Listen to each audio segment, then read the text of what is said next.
Salut les enfants perdus et bienvenue sur Archeo Toys. Il y a quelques semaines, j'ai lancé un projet Ulule et grâce à votre soutien, nous avons déjà atteint les 150% au moment où j'enregistre cette vidéo. Il reste tout juste 15 jours pour rendre cela possible et pour vous donner l'eau à la bouche, j'annoncerai un nouvel invité et pas des moindres en fin de vidéo. Comme j'ai pu profiter de quelques jours de vacances pour faire un peu de repérage, j'ai eu envie de m'arrêter sur la route pour revenir sur ce beau projet tout en vous faisant visiter les restes d'un petit parc à thème disparu, très célèbre en Hollande. Ouvert à la fin des années 80, ce petit complexe de loisirs de 34 hectares a réussi à marquer toute une génération de Néerlandais grâce à tout un tas de téléfilms et une série pour enfants mettant en scène son univers folklorico-féerique et ses personnages phares. Au plus fort de son exploitation, le parc aurait dépassé les 400 000 visiteurs par an, et sa fermeture définitive, il y a bientôt 15 ans, aura mis fin à un monde à part avec son traditionnel château rose bonbon, qui a d'ailleurs retrouvé sa couleur d'origine il y a peu. Les chevaliers et les princesses y étaient légion, et tout ce petit monde avait ses propres codes. Alors chaque visiteur était accueilli et formé au salut traditionnel de cette province batave hors du temps. Une fois n'est pas coutume, contrairement à la concurrence, Hetland Van Hout pouvait se targuer d'avoir pour écrin un véritable fortin dont les bases remontent au XVIe siècle. Mais cette assise historique est vite déviée par la thématique générale du parc.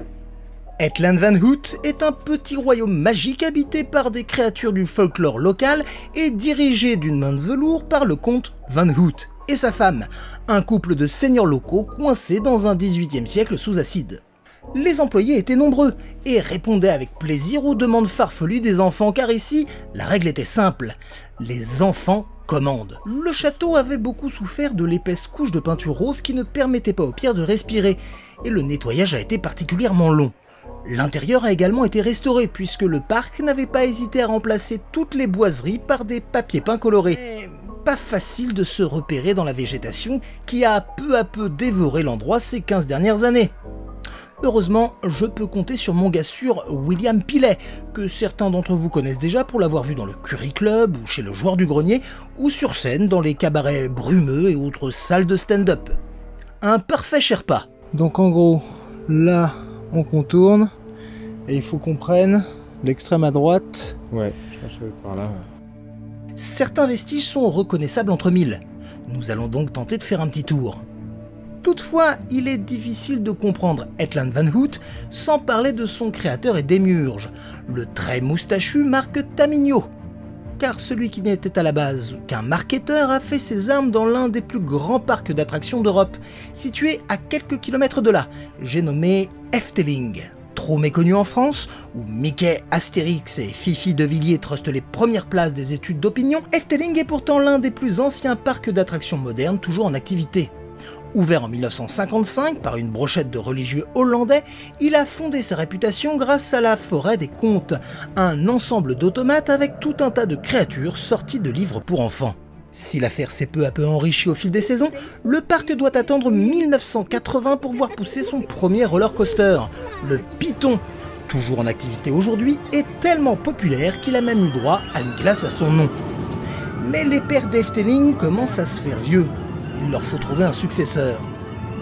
Marc Tamigno avait été engagé en 82 pour superviser la stratégie marketing du parc. C'est lui qui obtiendra un partenariat entre Efteling et l'équipe du Sparta Rotterdam, c'est lui qui prolongera son ouverture au-delà de la saison estivale jusqu'à la Toussaint, et la glace Python, c'est lui aussi. Alors, quand l'ultime fondateur annonce son départ en 1984, Marc est mentionné à plusieurs reprises comme potentiel dauphin. Cependant, le conseil d'administration et le conseil du personnel ne sont pas totalement convaincus par ses performances et préfèrent créer spécialement un poste de directeur d'exploitation, histoire de pouvoir mieux juger ses performances managériales sans lui donner toutes les clés. Malheureusement, la concurrence européenne se fait rude et l'annonce de l'arrivée de Mickey en région parisienne crée de nombreuses incertitudes. Surnommé par ses équipes « l'homme qui n'a pas le temps », il sera finalement débarqué d'Efteling à peine 3 ans plus tard. Mais Marc, qui n'a alors que 45 ans, ne manque pas d'idées pour rebondir. Avec ce licenciement, le moustachu voit sa chance de lancer son propre parc low cost, à moins de 15 minutes en voiture de son ancien employeur. Pour cela, il rachète le domaine du comte d'Outremont et lance un nouveau concept où le théâtre et les attractions peu coûteuses joueraient un rôle de premier plan, loin des folies technologiques d'Efteling. Et bah oui, un comédien en costume payé à la journée coûte bien moins cher qu'un manège à sensations ou qu'un animatronique. Chaque enfant pourra donc profiter d'une expérience des plus immersives grâce à toute cette main-d'œuvre. L'autre partie du parc était séparée par un étang peuplé de pédales aux cygnes, depuis longtemps disparu. Mais le bassin est toujours là. Et quelques flotteurs témoignent encore d'une activité nautique effrénée. Bon, si on en croit le plan, on est juste là où il y a les signes. Ouais. Hetland Van Hout ouvre finalement ses portes en 89 et fait la part belle à la chevalerie avec des spectacles et des cascadeurs. Mais les combats d'épée et les tournois ne sont pas chose anodine. En 1999, un cavalier polonais décède quelques heures après avoir pris une lame en plein visage. Le public ne s'est rendu compte de rien et a salué la performance, sans comprendre qu'il n'y avait là aucun trucage. Et en 1997, Cosmet Desnor, superbe cheval de la race Shire, doté d'une surprenante moustache, héros des premiers téléfilms et du dessin animé dérivé du Royaume Magique, décède pendant une intervention médicale visant à lui retirer du sable des intestins. La quantité de gravier extraite lors d'une précédente opération, 75 kg, pose de nombreuses questions sur les conditions de vie de l'animal, qui était pourtant l'une des stars d'Hetland Van Hout. Cela n'empêchera pas la direction d'ériger une statue géante à sa gloire, statue qui sera volée par une bande de petits rigolos du village de Drunen. En continuant dans cette direction, nous arrivons près de la zone qui était occupée par le monde des géants. Un ensemble d'objets du quotidien aux proportions dantesques, accompagné d'une bande de personnages mesurant près de 10 mètres. Et Clantier, horripilante héroïne de la série pour enfants, est justement leur petite sœur. Mais comme le veut son espèce, comme elle n'est âgée que de 5 ans, elle ressemble à s'y méprendre à une grande blonde de 30 ans en manque de cachet d'intermittent. Le principal gimmick du personnage, c'est d'aimer les glaces, et surtout d'inspirer une fois encore une glace. Dès le milieu des années 90, Land Van Hout connaît de nombreux problèmes financiers, et Marc Tamigno est contraint d'intégrer des attractions plus modernes. C'est au tournant d'un bosquet que l'on trouve ce qui est probablement l'un des vestiges les plus surprenants du parc, témoin figé des rires et des chants depuis longtemps disparus. Un petit régiment de soldats en uniforme napoléonien semble se tenir au garde-à-vous en plein milieu d'un petit bassin ayant retrouvé une vie sauvage. Les joncs étendent leurs feuilles jusque sous les moustaches de ces grognards bleu-blanc-rouge. Mais que diable ces soldats font-ils ici ? Eh bien, il s'agissait à l'origine d'une fontaine, chaque képi étant équipé d'une petite buse, et le tout était entouré d'un jardin à la française, aujourd'hui totalement disparu.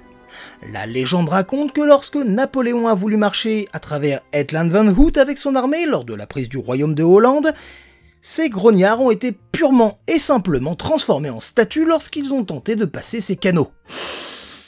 Pas très francophile tout ça. Mais ils donnent au lieu une ambiance irréelle, tout aussi figée dans le temps que leurs moustaches couvertes de mousse. Les années ont passé, les couleurs aussi, et les efforts de la mairie pour remettre le manoir en état ont fini par payer. Pour survivre, Hetland Van Hout aurait dû s'agrandir, mais les autorités locales ont freiné leurs ardeurs en refusant la construction d'un hôtel et d'un parking géant sur le domaine. La fréquentation a stagné avant de baisser inexorablement. En 2006, après une ultime pirouette bancaire, Marc Tamigno laisse les rênes à sa fille et part ouvrir un petit parc sur le même concept en Belgique, Uittangeren. Mais l'affaire s'écroule brusquement. En 2007, après seulement 3 mois d'existence, le jeune parc belge est déclaré en faillite, suivi du parc où nous nous trouvons par un effet domino. Les attractions et les costumes qui le composaient ont été dispersés lors d'une grande vente aux enchères qui a rapporté 2 millions d'euros. Une goutte d'eau comparée aux 22 millions de dettes et aux 160 employés abandonnés sur le bas-côté par le parc. Finalement, le terrain a été racheté par la mairie, et le parc est aujourd'hui destiné à accueillir dans les années à venir une clinique de pointe et des habitations de très haut standing. Il en sera alors totalement fini de cette petite parenthèse fantaisiste où pendant 25 ans, ce petit coin du Nord-Brabant est devenu la capitale d'un univers à part entière, avec ses codes, ses chants et ses mascottes pour enfants mangeurs de glace. Il reste peu de traces de ces centaines d'après-midi enchantés, si ce n'est ça et là un muret qui a réchappé aux travaux, ou un petit rail de petit train qui n'accueillera plus jamais de part de tarte à pédales. Je pensais pas dire ça un jour. Certaines marques sont encore plus discrètes, comme la présence d'essences d'arbres ornementaux bien exotiques pour ces contrées, comme des pins japonais ou des tulipiers de Virginie. Pour conclure, cette petite vidéo a été réalisée dans le cadre de la préparation et des repérages d'Archéopark Génération Perdue, série pour laquelle j'ai lancé un Ulule comme je vous le disais en début de vidéo. Le lien est évidemment dans la description.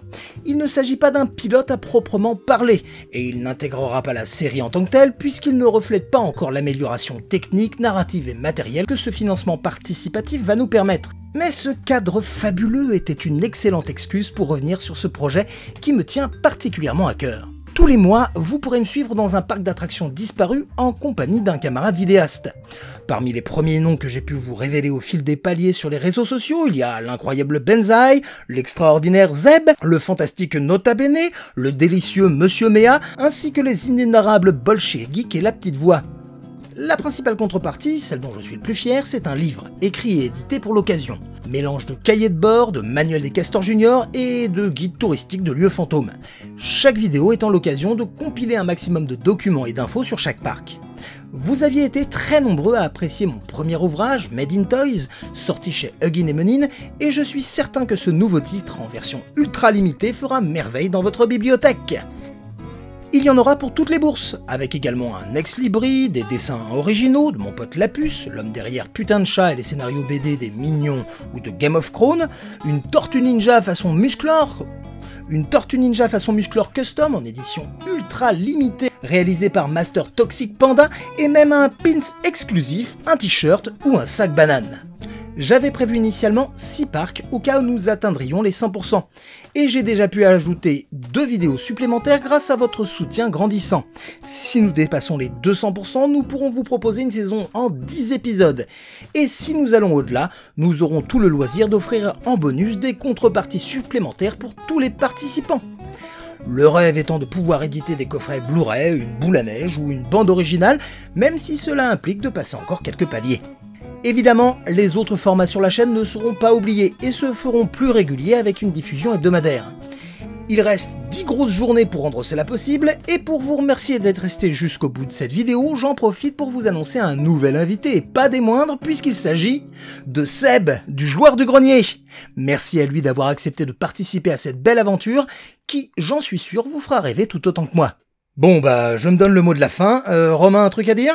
Bon, j'espère que cette petite vidéo vous a plu. C'était un plaisir de vous parler à la fois de Land Van Hout, mais également bien du Ulule qui continue encore quelques jours. N'hésitez pas à baquer, il y a de très belles contreparties.